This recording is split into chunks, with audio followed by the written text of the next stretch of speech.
This video is about how landlords, residential or commercial, need to structure their options to renew the lease. Okay, so I've reviewed many commercial leases, residential leases, and one of the major problems is how the options to renew provisions are drafted. And I think what happens is a lot of people just go download something on the internet and it hasn't been thought through. So if you're working with an attorney, this will probably be covered. But if you're downloading something or just kind of using ChatGPT just to spit something out, you have to be careful with this because it can create serious problems if you don't structure the right to renew the lease properly. So what needs to be covered? First, it should say, that provision should state how many times the lease may be renewed.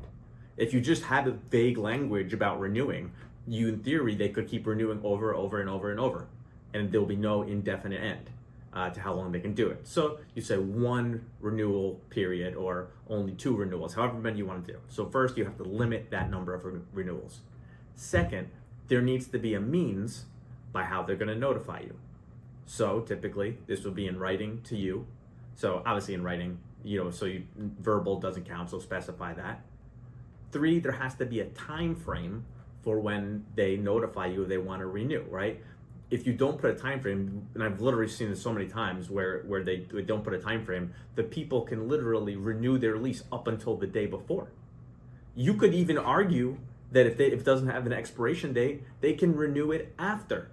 If they stay as a month-to-month tenant, so if the lease is for a year, the lease expires, they're a month-to-month tenant now, all the terms of their lease remain except the fact that they're month-to-month. So you could make a legitimate argument that even as the month-to-month tenant, for 2 years, they can come back and renew their lease for another year. And then if you messed it up and they can keep doing it repeatedly, they can wait 2 years and keep doing it repeatedly. And I guess if the parties have a dispute, it'd be for the court to decide.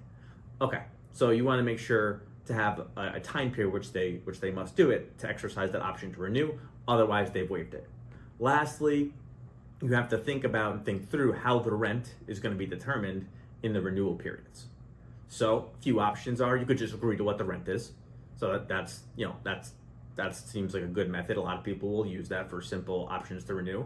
But downside with that is that if the market shifts and as the landlord and you're locked into this lower rent, then obviously that's not great because you get the option to renew and now you're stuck at this low rent. But that's one option, set it fixed. Second option is that you could tie it to the market rent. So basically, you could put language that it's going to be the market rent. If you want to be really tight with it, you could add language that if the parties disagree, they can each hire a realtor or an appraiser or someone to determine the market value and they can average them together. Or you could tweak the provision. The point being, you could set up with market rent, you could leave it there and let the parties negotiate it, and then you could, if you want to be real tight with it, you could have a language that will allow you to select parties to mediate a dispute as to what the market rent, which may be more important with larger leases. Obviously, if it's a large commercial deal, you're going to want a very thorough process in there. If it's a more simple residential deal, then maybe you don't need 3 paragraphs about how the market rent is going to be calculated. Lastly, is that you could just use a fixed time frame, right? Not the market rent, not staying at the rate, but a fixed schedule for going up. 3% a year, 5% a year.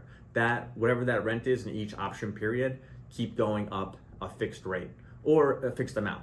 Point being, you're laying out a schedule in advance for how to calculate the rent in the renewal periods. Okay, guys, hopefully that's helpful for structuring all your options to renew.